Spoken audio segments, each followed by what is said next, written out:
under pressure, proposed to divide the land into two states, an Arab state and a Jewish state. Arabs were to be given 43% of the land, despite the fact that they made up more than two-thirds of the population and owned over 92% of the land. Jews were to be given 56%, although they comprised only one-third of the population and owned less than 8% of the total area. Nevertheless, they were given not only most of the land, they were given the most fertile land. Zionist leaders took advantage of their superior military preparation and immediately began occupying major Arab cities in Palestine.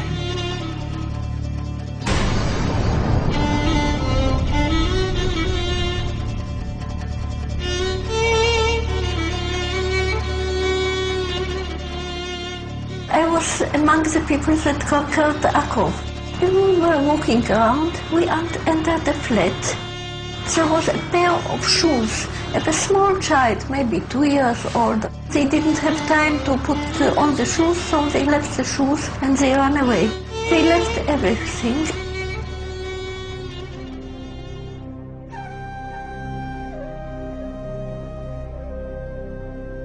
We found out that there was a systematic expulsion of Palestinians, and there was, as I said, there was an ethnic cleansing operation taking place. The most infamous campaign was the massacre at the village of Deir Yassin, where over 100 men, women, and children were systematically murdered. هذا البيت كان متخبين فيه أنا وولادي وأخويا موسى. ما كان لي تنام عندنا أخوي موسى مشان كنا نتونس بألق فيه. هذا البيت.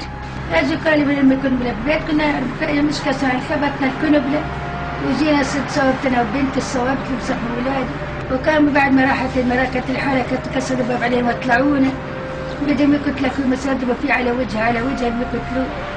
وتناولت 250 ليرة من عدة وقلت يا خواجة بس مشان الله الطالب بدها ستكت للشي لأني كتير انت كويس وهات المصاري بارس وكوت الحنو شو نسويش فيها كوت الحنو أجراك يا ويلي هي زمتك على السلام تحلي وضرب النعود حط لك الخمسين ويكون راسك يمسك الدم حط لك 5 مليون تحت راسك.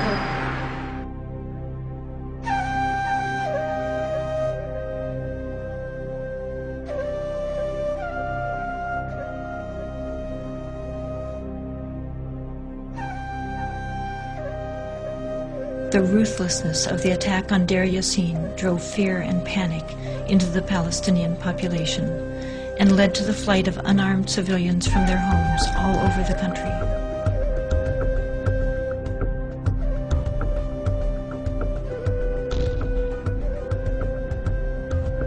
As a result, maybe 300 or so thousand Palestinians had already been expelled before the first Arab soldier entered Palestine. Some of the neighboring Arab armies finally intervened after May 15, 1948, when Israel officially announced its statehood. Although there was a lot of war rhetoric on the Arab side, very few soldiers, Arab soldiers, were sent into the battlefield. And actually, for most parts of the war, there was superiority on the side of the Israeli army.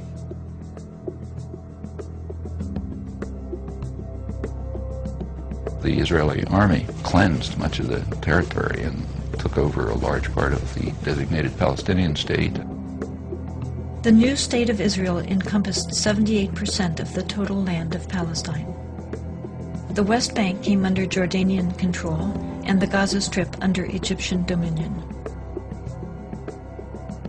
Although a truce was declared between Israel and the Arab states, true peace remained elusive, as over 700,000 Palestinian refugees languished in nearby camps, often in sight of homes to which they still held the deeds and a deep desire to return. Most of the deserted and evicted Palestinian villages were erased from upon the earth and were either turned into Jewish settlements or into fertile land.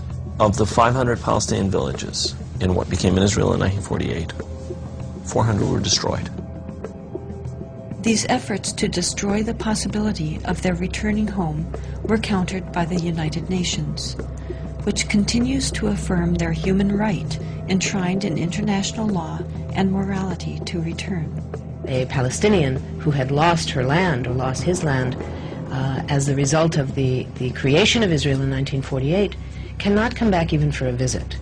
I can go back to Israel as if I were returning and claim immediate citizenship, having no historic tie, speaking no Hebrew, knowing no one in the country, having no family who ever was there. All that one needs is being Jewish, a religious group like any other.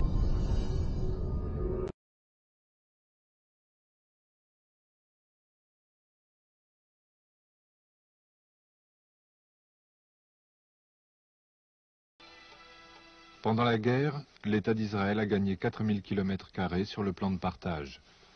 Grâce au départ des Palestiniens, sa population est maintenant presque entièrement juive. Jérusalem, qui devait avoir un statut international, est coupée en deux. Sa partie ouest devient la capitale d'Israël, sa partie est passe sous domination jordanienne. Les territoires de Cisjordanie et de Gaza sont restés sous contrôle arabe. Selon le plan de partage, un État palestinien aurait dû y voir le jour. Mais la bande de Gaza est mise sous administration égyptienne et la Cisjordanie est annexée par le roi Abdallah. Au lieu d'un État pour les Palestiniens, les Nations Unies créent un office d'assistance aux réfugiés arabes, l'UNRWA. En 1949, on dresse les premiers camps de tentes et on distribue des cartes qui donnent droit à des rations alimentaires.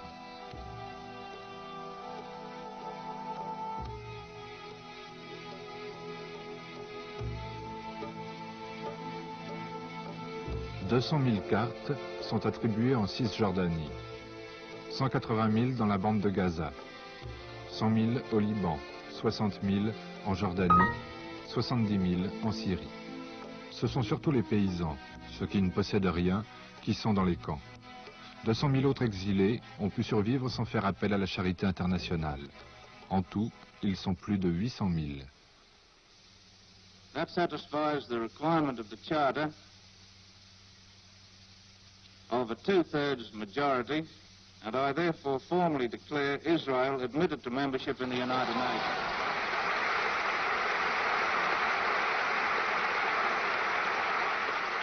Par les hasards de l'alphabet, la place qui est attribuée à la délégation israélienne se trouve entre le fauteuil du Liban et celui de l'Irak.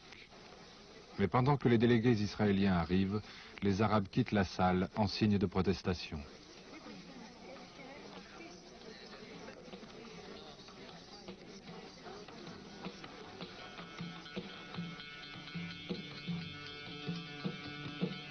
Pour devenir membre des Nations Unies, Israël a pris l'engagement officiel de permettre le retour des réfugiés palestiniens.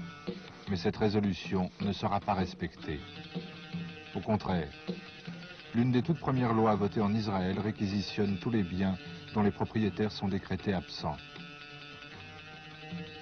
Dans la vieille ville de Jaffa, des Israéliens s'installent dans les meubles de ceux qui ne sont plus là.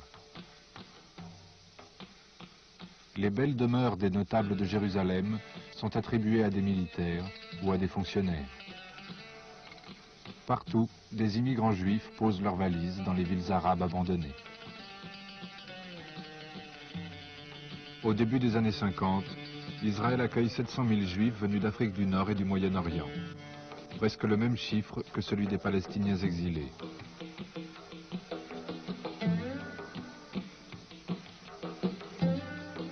Ils n'ont pas connu l'antisémitisme dont les Juifs européens ont été les victimes.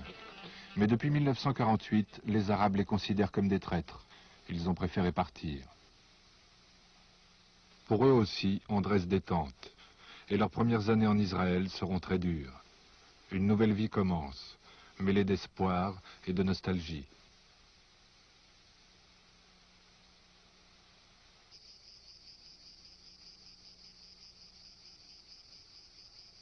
Il ne reste que 150 000 Arabes dans l'État juif. Pour eux, ce sera l'administration militaire, le couvre-feu, la censure, l'interdiction de circuler sans laisser passer. Ils sont citoyens israéliens, mais leurs droits sont limités et ils sont coupés de leurs frères, tous les autres Palestiniens qui sont à l'extérieur.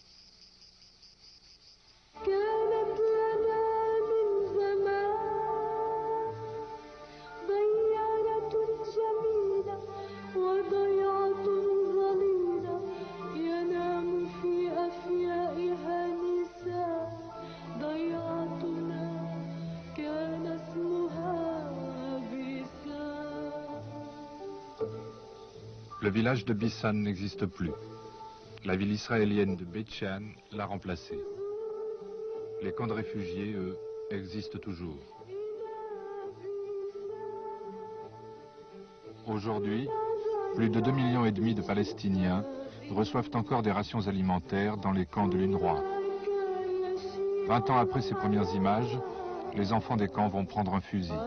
Ce sera l'OLP. Plus tard, une deuxième génération de réfugiés se soulèvera. Ce sera l'intifada.